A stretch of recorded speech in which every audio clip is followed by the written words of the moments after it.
فرعون غريب، بدل ما يكرموه كهنة ويحطوه في تابوت من دهب حطوه في تابوت من فضة. هل دي كانت إهانة للملك ولا كده بيعظموه؟ واللي تم اكتشافه أغرب حاجة ممكن تشوفها في حياتك عن الفراعنة، مومياء ملكية عظيمة لقوها نايمة في معبدها متحللة. ومن هنا بدأت التساؤلات، هل ده كان بالعمد علشان يشوهوا صورة الفرعون ولا إهمال أثناء عملية التحنيط، خصوصا إن دي أول موميا يتم اكتشافها متحللة، ولا في أسباب تانية خلت الموميا تتحلل؟ المقبرة اللي للأسف ظلمها التاريخ، وخصوصا حدث عظيم حصل من سنين، وعلى الرغم من إن الملك فاروق ذات نفسه هو اللي افتتحها إلا إن العالم تجاهلها، مع إن كنوزها ما تتوصفش ويتحكي عنها قصص وحكايات ولا ألف ليلة وليلة. المقبرة اللي شبهها البعض بمقبرة توت عنخ آمون، بل البعض يعتبرها أعظم اكتشاف أثري حصل في التاريخ، ما شفناش زيه ولا هنشوف، مقبرة الفرعون الفضي. يا ترى ايه الحكاية؟ اعمل لايك للفيديو وسبسكرايب وفعل الجرس علشان يوصلك كل الفيديوهات اللي هعملها أول بأول. أنا كريم بنزيما من بيهايند ذا سكريم، قبل الصرخة.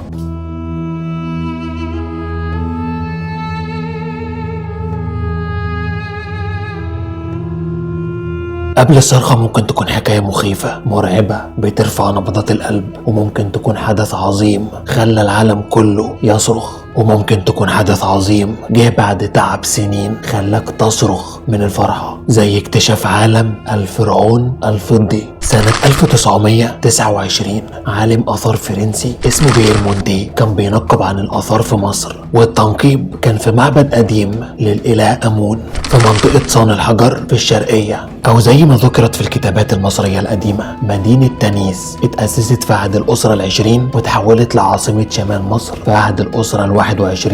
المهم المعبد كان قديم جدا وكان متدمر خالص، ومش متبقي منه غير شوية تماثيل والمسلات القديمة. فقال بيير مونتي ما دور يمكن أوصل لحاجة، فأمر العمال إنهم يحفروا حوالين أرضية المعبد، وبعد 10 سنين حفر كاملين لقوا ألواح حجرية. بيير اعتقد إن الأحجار دي أرضية عادية للمعبد، ولكن فجأة بيظهر مدخل بين الألواح، فكمل العمال حفر بحماس ولقوا إن المدخل ده بيوصلهم لمكان تاني خالص تحت أرضية المعبد، واكتشفوا مقبرة فرعونية كاملة فيها رسومات لأسر وملوك فرعونية. وفي وسط فرحتهم بالاكتشاف ده بيير مونتي لاحظ إن في فتحة في السقف، وفي اللحظة دي اتصدم وراحت الفرحة من على وشه، والكل سكت لأن ده معناه إن في حد وصل للمقبرة دي قبلهم. وبعد فحص المقبرة شكوك بيير مونتي طلعت في محلها، المقبرة اتسرقت ومش باقي منها أي حاجة، شوية تراب بس. واكتئب بيير لفترة طويلة، ولكن في نفس الوقت كان مبهور بحرامية الآثار المصريين ومستغرب إزاي بيقروا الطبيعة بسهولة كده، لأن المفروض الأشخاص دول لا درسوا طبيعة الصخور ولا النحت ولا اي حاجة اصلا. والسؤال هنا ازاي بنظرة واحدة فقط للمكان يعرفوا في مقبرة هنا ولا لا؟ وعلى الجانب الاخر علماء الاثار بيفضلوا يحفروا بالسنين على مفيش، ما بيوصلوش لاي حاجة في الاخر، وبيسيبوا المنطقة خالص اللي كانوا بينقبوا فيها. المهم بيير مونتي ما يقسش، وامر العمال يكملوا حفر حوالين المقبرة، وعلى بعد 9 امتار من المقبرة المسروقة بينادي واحد من العمال على بيير مونتي وبيقول له انه لقى ممر تاني، وواضح كده اننا على ابواب اكتشاف مقبرة تانية. ولكن المرة دي الممر محطوط عليه قطعة جرانيت ضخمة جدا سد مدخل المقبرة بالكامل، ولكن ما غلبوش. العمال فضلوا يكسروا ويفتتوا في قطعة الجرانيت دي لحد ما اخيرا قدروا يفتحوا باب المقبرة التانية علشان يقابلوا اعظم اكتشاف اثري في التاريخ. على باب المقبرة شاف خرطوشة عليها نقوش ملكية، وهنا اتأكد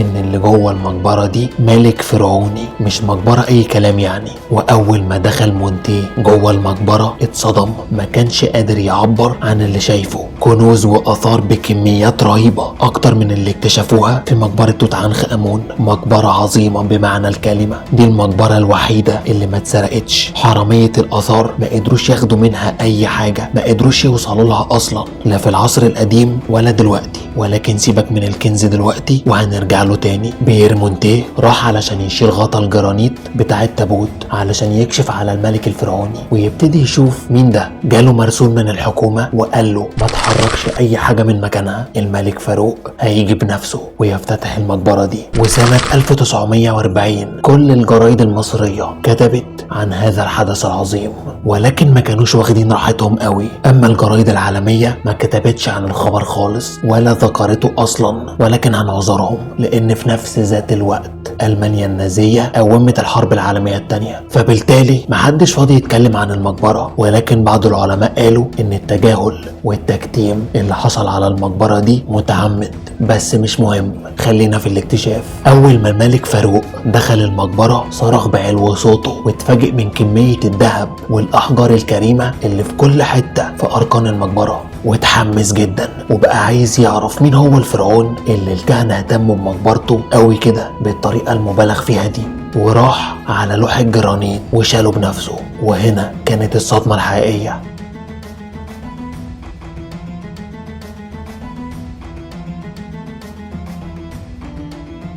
قناع الملك كان على عكس كل الملوك اللي قبله مصنوع من الفضة وليس من الذهب، وده ما كانش طبيعي خالص ايام الملوك الفراعنة. حالة ذهول وصمت تام حطت على كل الموجودين في المقبرة بسبب كمية الذهب والاحجار الكريمة اللي في المقبرة، وقناع الملك مصنوع من الفضة. طب ازاي؟ علامة استفهام كبيرة جدا. ولكن المفاجأة اللي بجد ما كانتش بس في قناع الفرعون، الصدمة الحقيقية كانت في اللي موجود تحت القناع، وهي مومياء الفرعون. دي كانت أول مومياء ملكية يكتشفوها وهي متحللة، وده كان معناه إن عملية التحنيط حصل فيها خطأ بسبب إهمال من الكهنة. طب إزاي يهتموا بالمقبرة بالشكل الفظيع ده ويهملوا الموميا؟ أكيد في حاجة غير عملية التحنيط. ده المقبرة كان فيها كمية كنوز ما تتعدش. على أرضية المقبرة فقط لقوا قلادة الجعران المجنح وزنها بيوصل ل 14 كيلو من الذهب، والخيوط المتفرعة منها برضو من الذهب، وفيها فصوص من العقيق واللازورد. ده غير كمية التماثيل الذهبية للملك اللي ما تتعدش من قطرها، وأساور ذهب ملكية مثبت عليها أحجار من اللازورد، ووزن الواحدة منهم بيوصل ل 2 كيلو، و8 عقود من الذهب واللازورد وزنهم بيتراوح من 8 كيلو ل 10 كيلو، وجرة ذهبية محفورة عليها اسم الملك، وكوباية من الذهب على شكل زهرة اللوتس. حتى أصابع إيد ورجل الملك كانت من الذهب، وصندل الملك صندل ذهبي. والسؤال هنا، ليه القدماء المصريين كانوا بيحطوا كميات الذهب الرهيبة دي مع الفرعون في المقبرة؟ كانت المصريين زمان كانوا معتقدين ان الذهب رمز البقاء والخلود، وكل ما كميات الذهب كترت كل ما عملية بعث المتوفي في الحياة الأخرى كانت ناجحة. وكانوا مؤمنين بأسطورة غريبة جدا ومشهورة جدا، وهو ان الآلهة بتمتلك لحم من الذهب وعظم من الفضة. وهنا نيجي لنقطة مهمة جدا، طالما هم مهتمين قوي كده بالملك، ليه ما اهتموش بعملية التحنيط وسابوا جثة الفرعون الملك تتحلل؟ الحقيقة ان علماء الآثار بعد ما فحصوا جثة الفرعون اكتشفوا ان عملية التحنيط تمت بشكل سليم وزيها زي اي فرعون تاني. ولكن المشكلة ان الملك ده اتدفن في منطقة الدلتا، منطقة كلها رطوبة وساقعة جدا، فالرطوبة تلفت بعض مواد التحنيط ووصل الهواء لجسد الفرعون واتحللت الموميا. وده على عكس باقي الملوك اللي اتدفنوا في الصعيد، المنطقة جافة والجو فيها حر جدا، والموضوع ده بيحافظ على جسد الموميا. نيجي بقى لأهم سؤال في حلقة النهاردة، ليه كمية الذهب الرهيبة دي اللي في المقبرة وقناع الفرعون من الفضة؟ وعايز اقولك انهم كده كانوا موجبين معاه ومميزينه عن بقية الملوك، لان ايام القدماء المصريين كانت الفضة اغلى من الذهب بكتير. الاراضي المصرية زمان كانت مليانة ذهب، فمن السهل ان يكون عند اي فرعون ذهب وكتير جدا كمان، ولكن الفضة هي اللي ما كانتش موجودة وقليلة جدا، فكانوا بيستوردوها من افغانستان. والدليل على الكلام ده كميات الذهب الرهيبة اللي بنكتشفها مع كل مقبرة فرعونية. فمعنى ان قناع الفرعون يكون هو الوحيد اللي مصنوع من الفضة، ده بيدل على ان ليه مكانة كبيرة جدا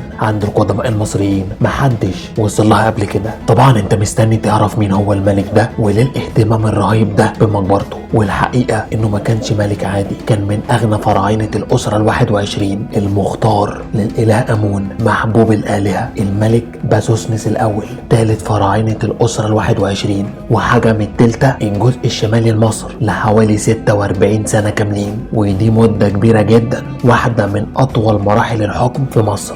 باسوسنس كان مهم جدا وذكي جدا، قدر يجمع بين لقبين مهمين، الفرعون والكاهن الاول، فكان محبوب عند اهل الشمال ومن باقي الكهنة، وده اللي خلى مقبرته بالعظمة دي. مقبرته وضحت فترة مهمة جدا في التاريخ المصري. في الحقبة اللي كان عايش فيها باسوسنس الاول كانت مصر مفككة وبتمر بحالة فوضى رهيبة، كانت متقسمة ما بين فرعونين، واحد بيحكم في جنوب مصر بالصعيد والتاني في شمال مصر بالدلتا، وباسوسنس كان حاكم الدلتا وقتها. وعلى الرغم من حالة الفوضى اللي بتمر بيها مصر الا انه قدر يحمي الحدود المصرية من الغزوات الاجنبية، ومن خلال تحليل جسد الموميا قدر الباحثين يستنتجوا قصة حياة باسوسنس. توفى باسوسنس وهو عمره 80 سنة، ودي مدة كبيرة جدا لأن متوسط أعمار الفراعنة وقتها كان 35 سنة فقط. طول باسوسنس 166 سنتي، وعلى الرغم من قصره كان بنيانه الجسدي قوي جدا. في فنانة قدرت من شكل عظام الجمجمة وجسم باسوسنس ترسم شكله، وده كان شكل الملك الفرعوني باسوسنس الأول. ولكن للأسف في قطعتين أثريتين اتسرقوا من المقبرة أثناء اكتشافها. المقبرة بالكامل كانت هتتسرق لولا الشرطة المصرية قبضت على العمال اللي حاولوا يعملوا كده، وقدر الجيش ينقل محتويات المقبرة بالكامل للمتحف المصري علشان يبقى عندنا اكتشاف مهم جدا، اكتشاف عظيم، مقبرة الفرعون الفضي. بس كده، أنا كريم بنزيما من بيهايند ذا سكريم، ودي نهاية الحلقة. بفكرك تعمل لايك للفيديو وسبسكرايب وتفعل الجرس علشان يوصلك كل الفيديوهات اللي هعملها أول بأول.